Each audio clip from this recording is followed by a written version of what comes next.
കോൺഗ്രസ് മുഖ്യമന്ത്രിയെ തീരുമാനിക്കുന്നത് അനിശ്ചിതമായി നീളുന്നതിൽ മുസ്ലിം ലീഗിന് അതൃപ്തി. മുസ്ലിം ലീഗ് മലപ്പുറം ജില്ലാ ജനറൽ സെക്രട്ടറിയും മുൻ MLAയുമായ പി. അബ്ദുൽ ഹമീദാണ് പരസ്യ വിമർശനവുമായി രംഗത്തെത്തിയത്. മുഖ്യമന്ത്രിയെ തീരുമാനിക്കുന്നത് വൈകുന്നത് തിരഞ്ഞെടുപ്പ് വിജയത്തിന്റെ ശോഭ കെടുത്തിയെന്നും അണികൾക്കെല്ലാം വലിയ നിരാശയുണ്ടെന്നും അദ്ദേഹം പറഞ്ഞു. ഇപ്പോൾ 8 ദിവസം നീണ്ടു. ഒരു പരിഹാരം പെട്ടെന്നുണ്ടാകുമെന്നുള്ള പ്രതീക്ഷയിൽ ഞങ്ങളെല്ലാം കാത്തിരിക്കുകയാണ്. നീണ്ടുപോകുന്നതിൽ ഞങ്ങൾക്ക് അസംതൃപ്തിയുണ്ട്. മലപ്പുറത്തും പരിസര പ്രദേശത്തും ഞങ്ങളുടെ നിയമസഭാ സാമാജികരുടെ ആഹ്ലാദ പ്രകടനമൊക്കെ അരങ്ങു തകർത്തിരുന്നു. അതിന്റെ മാറ്റുവരെ കെടുത്തി. അണികൾക്ക് വലിയ നിരാശയാണ്. അണികളാണല്ലോ UDFനെ ഈ നിലയിലെത്തിച്ചത്. അവർക്ക് നമ്മളോടല്ലേ പറയാൻ പറ്റുകയുള്ളൂ. ഇതിനാണോ ഹമീദ് മാഷെ നമ്മളെക്കൊണ്ട് വോട്ട് ചെയ്യിപ്പിച്ചതെന്ന് ആളുകൾ ചോദിക്കുന്നു. സ്ത്രീകൾ വരെ ഇക്കാര്യം വിളിച്ചു ചോദിക്കുകയാണ്.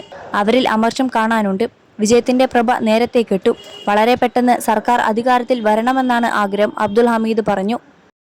VT സതീശന് വേണ്ടി നടത്തിയ പ്രകടനത്തിൽ ലീഗ് പ്രവർത്തകർ പങ്കെടുത്തത് സ്വാഭാവികമാണെന്നും അദ്ദേഹം പ്രതികരിച്ചു. UDFകാർ അങ്ങനെ പ്രകടനമൊക്കെ നടത്തുമ്പോൾ കുട്ടികളൊക്കെ അതിൽ പങ്കെടുക്കും. അത് സ്വാഭാവികമാണ്. പ്രാദേശികമായി ആരെങ്കിലും പങ്കെടുത്തിട്ടുണ്ടാകും. പക്ഷേ മുസ്ലിം ലീഗ് അങ്ങനെയൊരു പ്രകടനത്തിന് ആഹ്വാനം ചെയ്തിട്ടില്ല. ഇക്കാര്യം തെരുവിലേക്ക് കൊണ്ടുവരുന്നതിന് ലീഗ് എതിരാണ്. 21 ലക്ഷത്തോളം സന്തുഷ്ടരായ ഉപഭോക്താക്കളും 2 ലക്ഷത്തോളം തിമിര ശസ്ത്രക്രിയകളും പൂർത്തിയാക്കിയ മലബാറിലെ ഏക കണ്ണാശുപത്രി Al Salama eye hospital, hospital road, Perinthalmanna. Congress ഇതെല്ലാം മനസ്സിലാക്കുമെന്നാണ് കരുതുന്നത്. അതിന് കാത്തിരിക്കുകയാണെന്നും അദ്ദേഹം കൂട്ടിച്ചേർത്തു.